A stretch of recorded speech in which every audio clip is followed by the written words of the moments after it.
Today I will be talking about the Legend of Zelda games I have. The first game I'm going to be talking about is actually going to be Skyward Sword HD. Let's start by saying good things about the game. This game is one of the Zelda games with the better stories, and fun fact, this one is supposed to be the beginning of the canon Legend of Zelda timeline, so this game is very important. The game also has great dungeon designs. It's got great side quests. Now I will be talking about the bad things from the game. Motion controls. People also think the game is a bit too linear. Some designs for the boss battles are terrible. I actually really like this game. It's one of my favorites. Although my favorite one is Wind Waker and my second one is the Twilight Princess.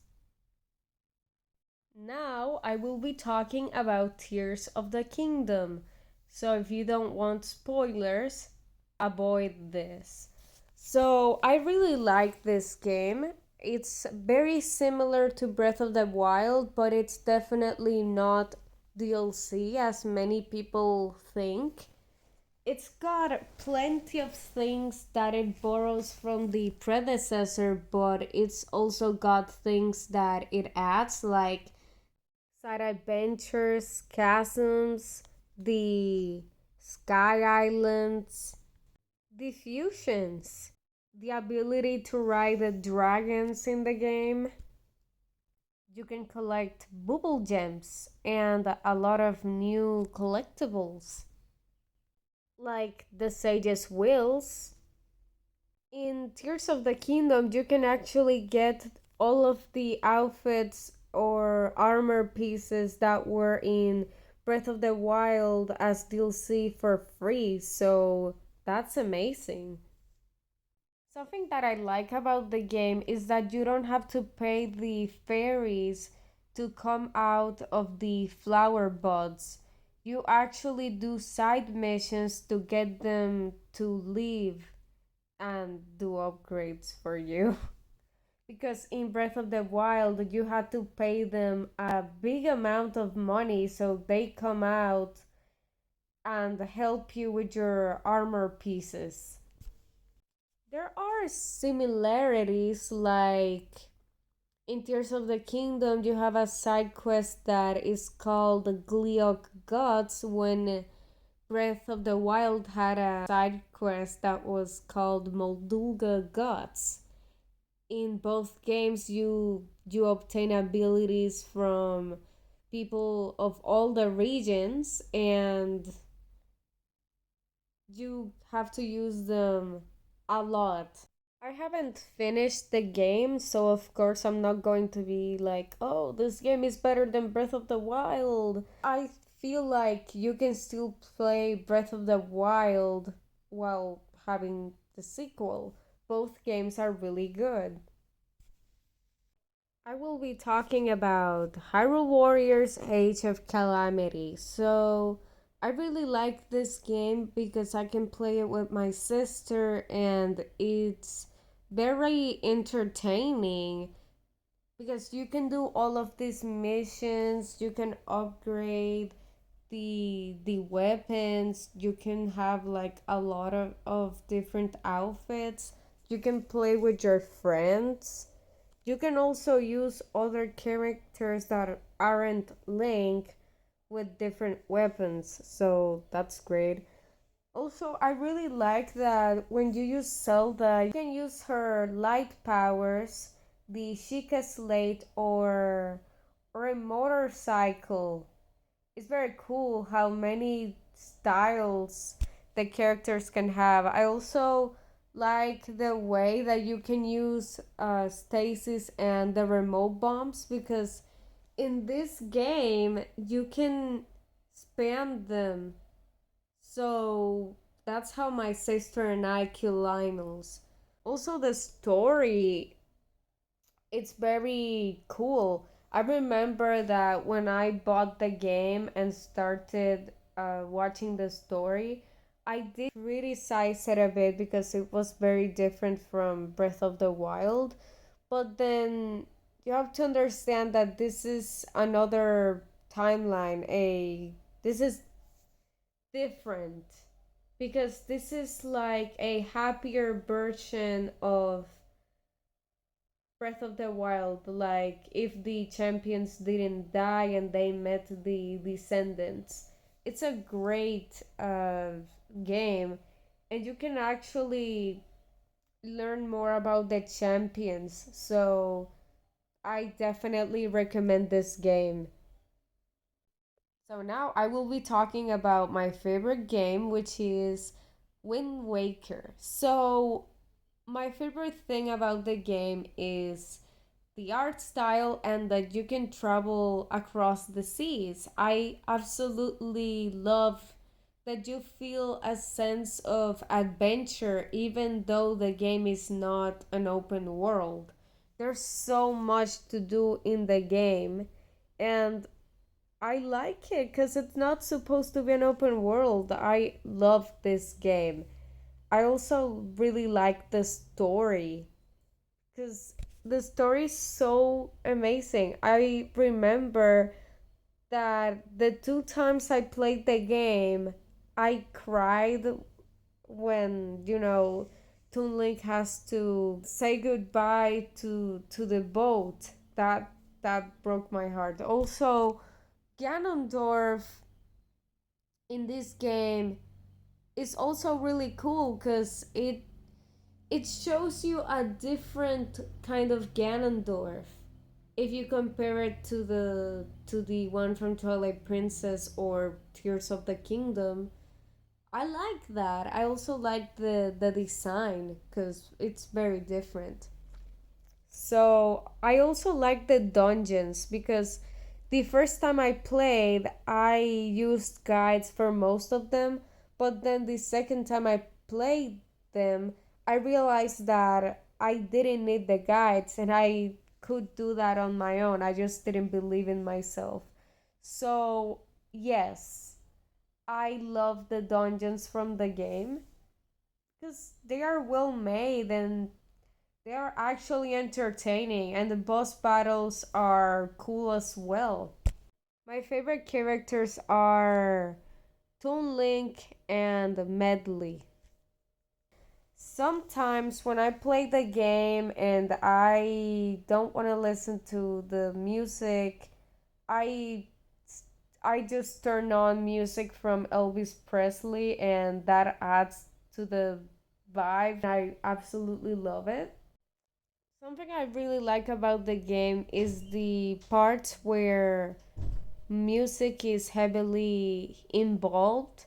Like, you have to find the sages, and they'll play an instrument, and there'll be dungeons that revolve around that instrument. I really love those parts of the game. And oh, I didn't say it, but I really like the final battle with Ganondorf. It's so epic. It's my second favorite because my favorite Ganondorf fight has to be the one where you fight Ganondorf one on one in Twilight Princess. I absolutely recommend the game. So now we're going to talk about Breath of the Wild, the predecessor of Tears of the Kingdom.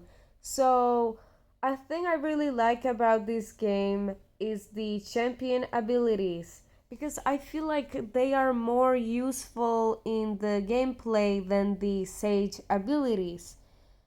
For example, Revali's Gale was useful for a lot of situations because if you used Revali's Gale, you didn't need to climb a lot. You just used Revali's Gale and, you know, be up faster. Mifa had one of the best abilities because when you died, she just revive you and gave you and give you extra hearts. She's my favorite champion. And another one that was very useful was Urbosa's Fury. I loved that one. I feel like a lot of people would disagree, but I actually like the Blights. I had the most trouble with Water Blight Ganon, but I guess that's because it was the first one I did. And I had the least trouble with Fire Blight Ganon, because for me that one was the easiest.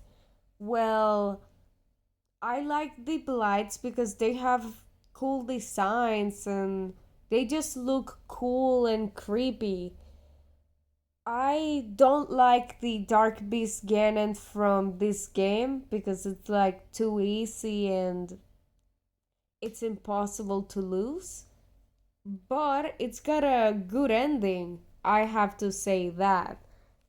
Also, I'm going to say that this game has very cool cutscenes and it's also got good side missions, so that's good. The funny thing is that in this game you can actually cheat the Master Sword by using a glitch. I u- I used that glitch the two times I played the game completely. So, yeah. The shrines, however, I had more trouble completing them in this game. I would have to try them again to see if I can actually complete them. But I feel like I've done better at the ones from Tears of the Kingdom. I also liked when Link had to dress up as a woman to get to Gerudo Town. Of course, I think it's slightly better that he can just go in Tears of the Kingdom, but it was funny that he had to dress up as a woman to go. Great game. It's time for Twilight Princess. So, this game was the first Legend of Zelda game I I had. So, a it's got a soft spot in my heart. And I think this is the best looking adult Link. I also really like the design for this Zelda, although personality wise, she's not a lot to talk about. There's also Midnight, she's so cool. So, this game has amazing characters. I actually like the world. Even though this game isn't an open world, I can still feel adventure. And the thing is that there are parts of the world that I don't have a lot of stuff to do, but it's still pretty cool to look at. And there's a lot to be done. I've always wanted to buy the armor that takes out rupees instead of hearts, but I've never had enough rupees to buy it. And like I said earlier, the final battle for this game is absolutely the best because you start by fighting Dark Beast Ganon, then you do a horseback battle, so then you go to a one-on-one battle against Ganondorf. And the cool thing is that you can use all the abilities you learned from the Ghost Wolf, or you can just wing it and use I think it was a fishing rod that distracts Ganon. When the farewell scene happened, I was crying because in the first playthrough I kind of didn't like Midna, but in the second playthrough I actually started to like her and understand her better. So it really broke my heart to see that she would never see Link again. Whoa, it was so sad. I actually cry a lot when I see that scene. So, if you like creepy games, maybe horror movies, you like being scared, you should play this game. And I plan to play Majora's Mask at some point in my life, but I haven't played it yet.